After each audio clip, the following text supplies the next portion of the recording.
Righty, welcome back to the channel, everybody. This is going to be a little bit of a different video because we, as you could probably see from the title, are going to start our first cycle of steroids. I'm joking. It's not actually going to be steroids. This was obviously clickbait, but you've all probably seen this before. You probably know what this is. This is the turkesterone. I'm not going to say its full name because I don't even know how to pronounce it. So we're not actually getting on steroids, but thank you for tuning in anyway. How this came to be, I kind of like ordered pre-workout from my favorite kind of like brand, which is Gorilla Mind, and obviously they do turkesterone, and I was like, let's get it, because why not? Because at the end of the day, I'm gonna pay a shit ton of money on import taxes, so I might as well take 3 bottles of Turk because obviously they have a discount when it comes to 3 bottles. So here we are. I've probably not probably. This is the second day that I'm on it. Have I used it before? Yes, I have for about a month and a half, I would say. Potentially a little bit more. I don't really remember because I wasn't really documenting anything at the time. Did it make a difference? I couldn't tell you. And the reason that I couldn't tell you is that I was still on my sort of early muscle building phase of my life. I was still kind of like not a beginner lifter, but I was kind of like an intermediate lifter. So things are different when you are at that level. But here we are now. Obviously, things are a little bit different now. I would definitely consider me an advanced lifter. I'm doing a program which was inspired by RP, Will Tennyson, and a couple of other guys. Essentially, it's an upper, lower, upper, lower, upper. So it's a 5 day split. On the lower body days, we do arms first, and then we move into the lower body.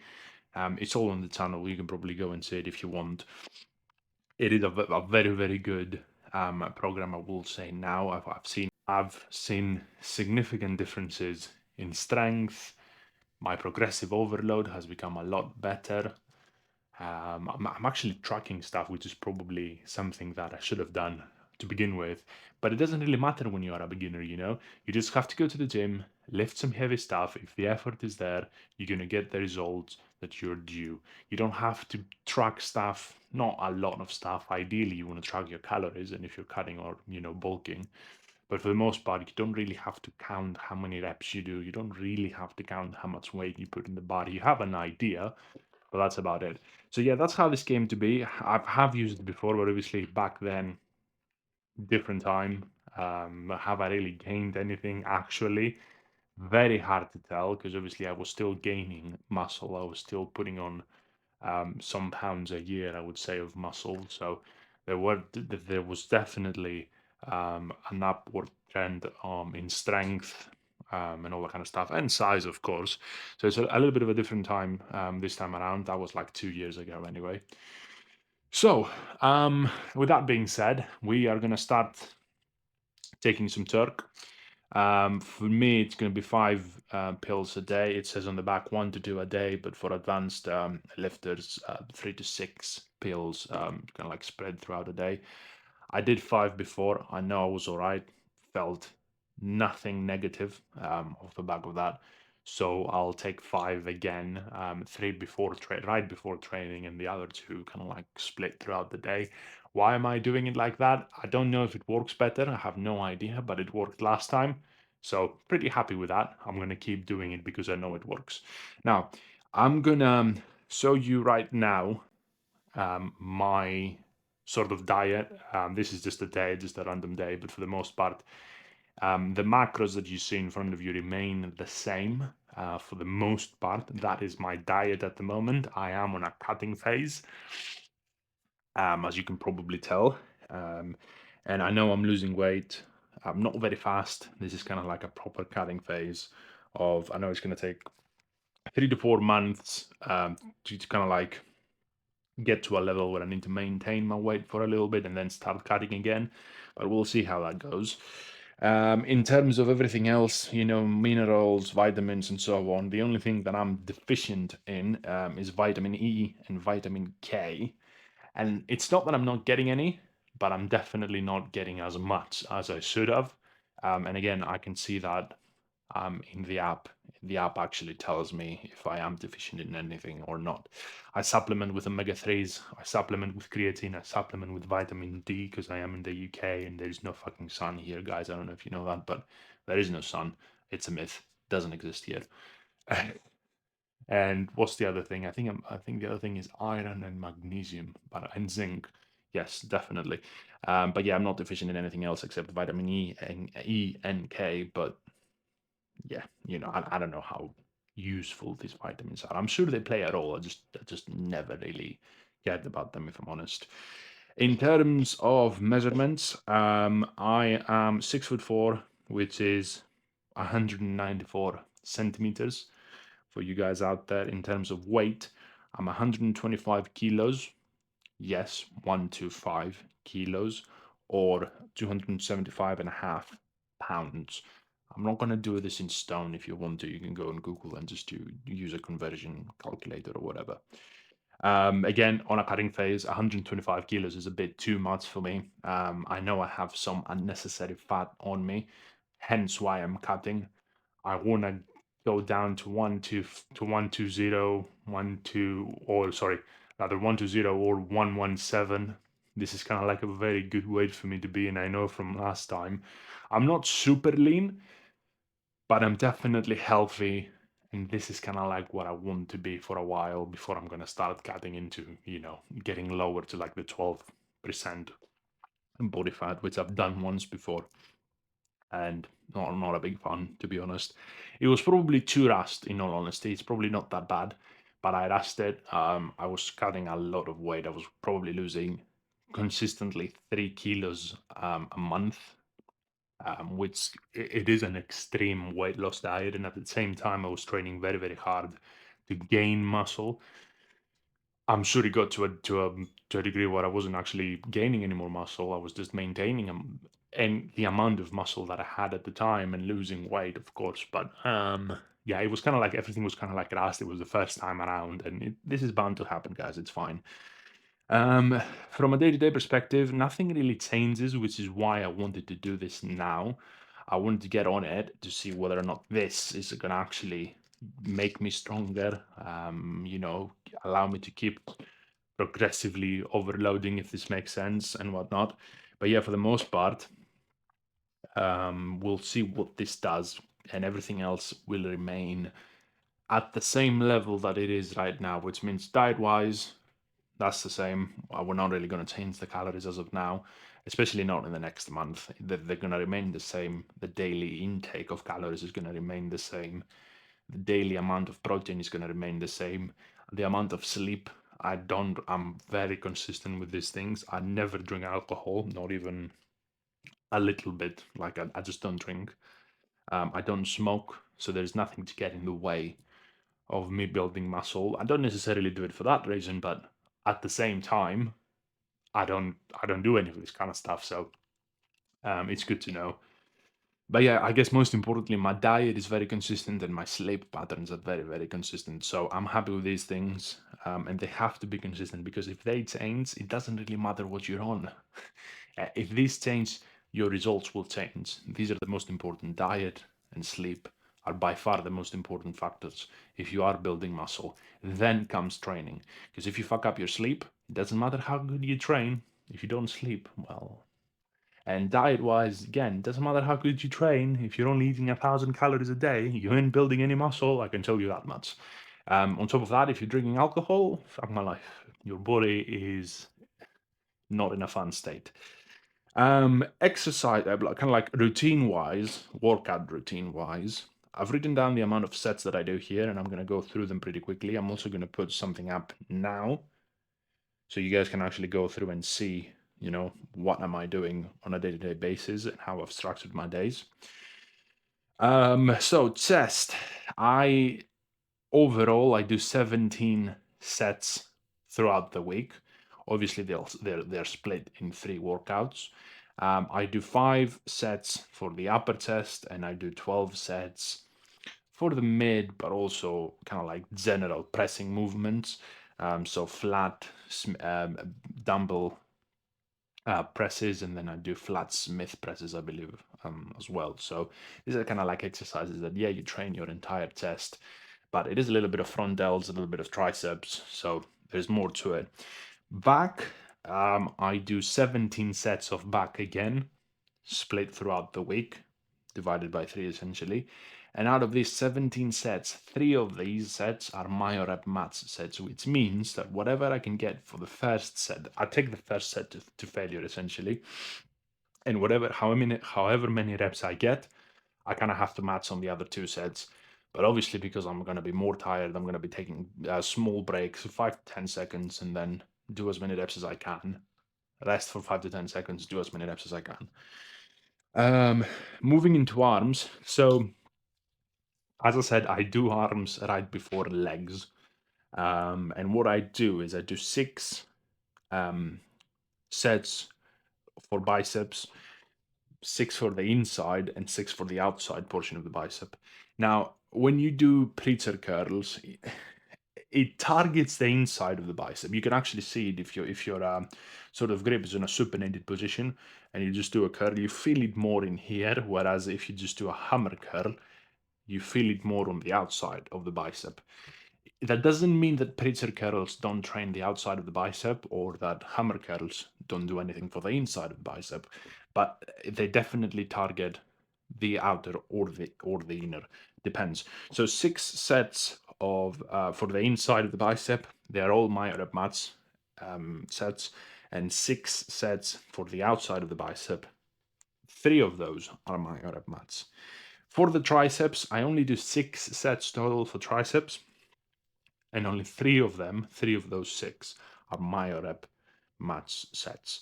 Why I only do 6? I'll get to that in a second because there's more to it. When it comes to delts, I don't really train front delts. I'll explain why.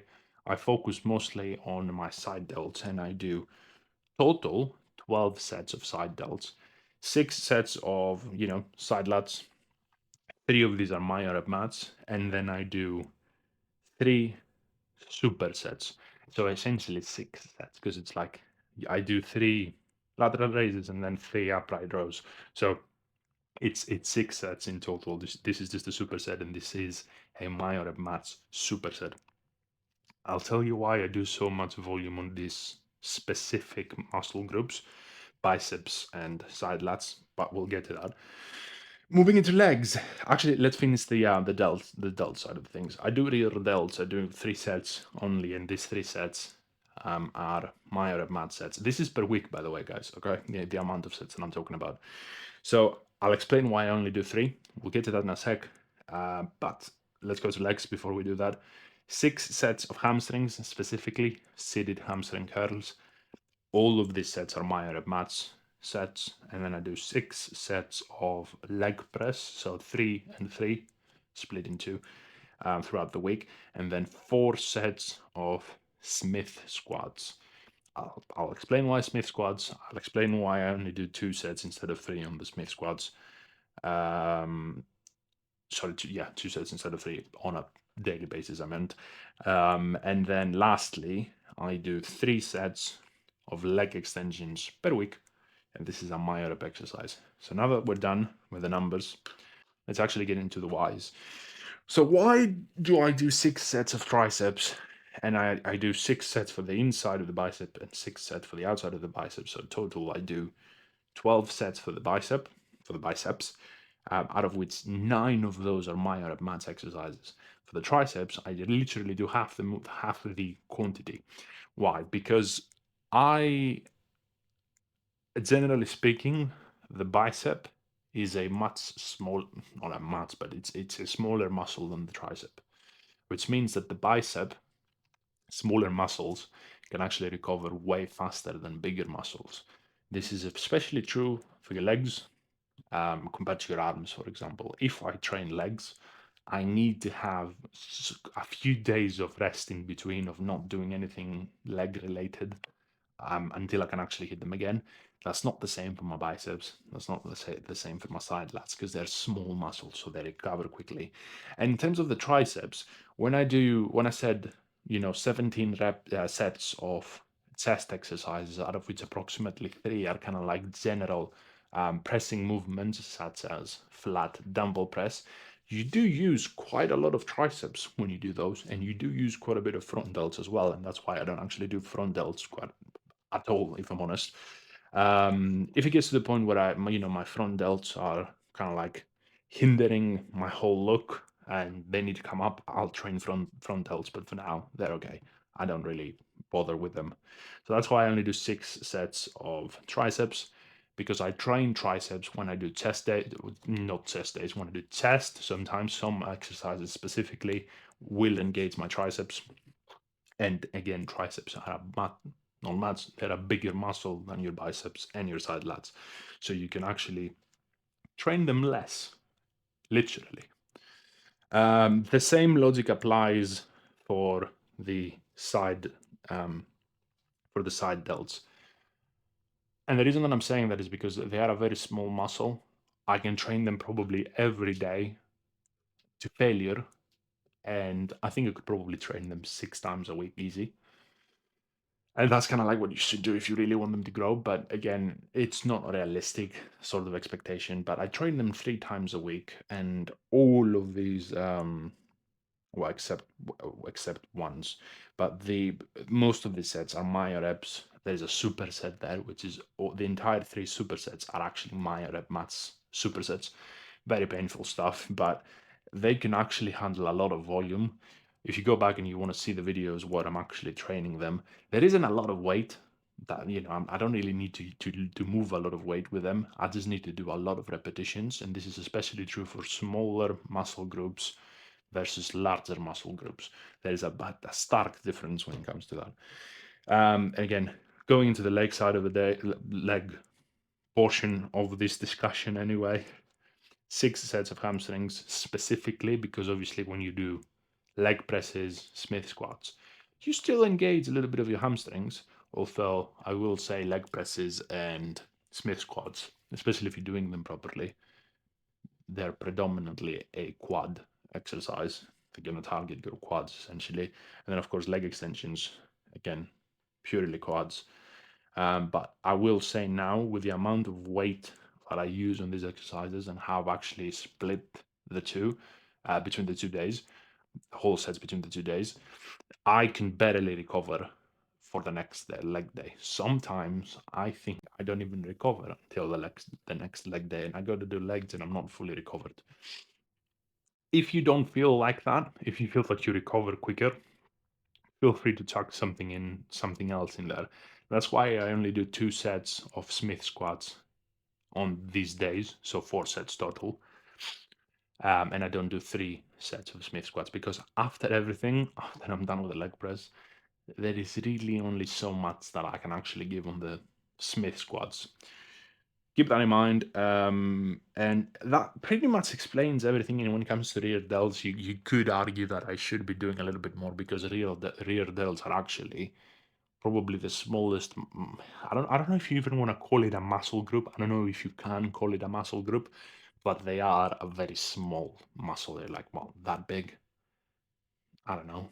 They're pretty small, right? Which means that they can recover quicker. However, the reason that I only do 3 sets, my rep sets by the way, but only 3 sets per week of rear delts, is because I do 17 sets of back. And when you do back, especially with some movements, I think it's impossible not to use your rear delts. You will use them, and they will grow. But it's kind of like the same principle with triceps. Why I only do 6 sets of triceps on a weekly basis is because I do a lot of chest press, sorry, press movements in general, right? And I do use triceps there, although they're not the muscle that does most of the work. They're still doing quite a bit of the work. Same with rear delts; they will be doing more, um, more. They will be doing stuff when you do back exercises. So that's pretty much the plan. And as I said, I'm going to start using that. I have 3 bottles. They should last me for a month and a half. And at the end of it, I'm going to be giving you kind of like, a weight. If it drops, if it comes out, if it goes up, you're going to be able to see if I'm going up in weight, if I'm progressively overloading. But of course, I'm going to be telling you that on a weekly basis, I believe. And at the end of this run, we are actually going to see if Turkesterone actually works, because that's the purpose of this video. I want to see if it works. A lot of people say that it does. When I got on it last time, honest thoughts, I think it did something. I genuinely believe it did something. Could it have been a placebo effect? It's not impossible. I just don't believe that placebo effects will make you move that much weight. And I remember at the time I actually increased my reps and the amount of weight that I had on the bar, or dumbbell wise or whatever it might have been. So I think it worked last time, and I know for a fact that creatine worked very, very, very, very well for me when I first started using it. Although it was the beginning, the moment I took it, obviously, went through the loading phase and everything, but like within the month, essentially, I started seeing differences in strength, but I would say specifically in the recovery time when it came to creatine. And this is kind of, I was always kind of like very cautious of what I was doing and cautious and conscious. So I was kind of like super aware of how many reps, how much weight I had on the bar. I used to type some stuff down on my phone, but it was mostly how much weight I had on the bar. I didn't really care about time under pressure. I didn't really care about how many reps I did. I didn't really care about, was my technique all right? Was I controlling the eccentric? The answer to that is, for the most part, I wasn't really controlling the eccentric. I now do, which has changed the way that I work out. And but yeah, I mean, last time it did work. So yeah, we'll see how it goes this time around, and we're sort of gonna go from there. But this is the purpose of this video. I am gonna do my first cycle. Well, technically my second cycle, and if you are gonna count creatine, I've been on that cycle for quite a while. So we're gonna get into that. See if it actually does anything. You gotta keep in mind, I am on a cutting phase. I'm still quite heavy. Well, I mean, I'm generally I'm a heavy person, but I mean, fat-wise, I still have a little bit higher percentages of fat than I would like to. So I'm still cutting, but I'm still heavy. So as I progress the cut, I should start seeing either a decline in performance, so how many reps and how many, not sets, how many reps and how much weight I can actually move per set, or at the very least, that should stabilize and stay there because I'm cutting, because I'm not actually putting tons and tons of muscle mass on me. But I want to see, I'm going to tell you everything. I'm going to show you the progressive overload, kind of like is the trend going up? Is the trend remaining, you know, stable? How do I feel on a day-to-day basis? How will it really change anything? What about my recovery? Can I recover in time to get to the gym? I usually can, but I need a deload week every 4 to 6 weeks. The way that I train, I need to take a deload week because I am training very, very hard and I am training very close to failure, if not to failure, a lot of the time. So, yeah, I'm going to tell you what it does. And is it worth your money? Because quite honestly, I only really trust two sources for this. Me personally, you might be different, but this is from Derek from Gorilla Mind. And the other source that I trust and have used in the past was Greg's Turkesterone, Greg Doucette's. That was the Hates TLT, I believe it's called, his website where he sells all the supplements. But I trust these two guys. I believe that what it says at the back of the bottle is actually in the bottle, and I just trust them because I think they're very, very reputable and they have a good reputation and they care about this stuff, so they wouldn't do dumb shit. Whether or not it works, this is a completely different, sort of section. It could, it couldn't, I don't know. Again, I think it did for me last time, but this is just me talking. I want to actually see if it works. So we're going to jump into it, see how it goes. It's probably going to last for a month and a half. If it still goes well, I might actually get 3 more bottles and continue for up to 3 months. And then obviously I'm going to come off it. But yeah, for the most part, the only other supplement that I take is creatine, obviously. And I have been for years without stop, for 5, 6 years nonstop. You'll be fine. Take creatine too. It's good for you. Trust me. But yeah, this I actually genuinely don't know if it does anything for you in terms of side effects. Last time I saw none. I did blood work before and after just because I wanted to see if it will affect me in any way, not just testosterone wise, in any way. It didn't. My blood work was the same throughout. If anything, I will say it actually got a little bit better. Not that I think that the Turk did it. I just think that because I was losing weight and I was getting more fit, I was doing more cardio, my blood work was just naturally at a better position, at a better place when I came off this and I did blood work for the second time. So, yeah, all in all, I had zero side effects. Generally speaking, from what I've used, I say used because I haven't actually used anything, but from the things that I've taken, I genuinely had zero negative side effects. Creatine is one of them. Vitamins. I take a lot of pills on a daily basis, not because I'm not healthy otherwise, but because I know for a matter of fact that you cannot get everything that your body needs from a diet. And even if you can get all the minerals and all the vitamins, unless you're lucky and you live in a country where there is a lot of sun every now and again, well, you're going to be deficient in vitamin D. You're going to have to supplement for that if you want to be, super healthy. But as I said, look, I'm deficient in vitamin E and vitamin K. Does this matter? I actually don't know what these two do. I think vitamin K has something to do with bruising. I don't know. I'm not an expert in these things. But this is going to be the cycle. We're going to be getting 5 of those a day. In terms of the actual contents, I mean, it says 500 milligrams, which I think 10% of that is actually Turk. I could be wrong. Doesn't matter. We're on a higher dose because it says up to 6 for advanced users. I'm going to use 5. 5 a day, by the way, and see what happens. See whether this is a scam, this is just a myth. It could be that it doesn't do anything to me specifically. You could be a different story. You get on it and you'll be like, holy shit, I can actually move a lot of weight now. And yeah, that would be the cycle. That would be my first proper cycle, which I'm actually gonna document and show you guys the results. I'm excited. Let's see. See you around.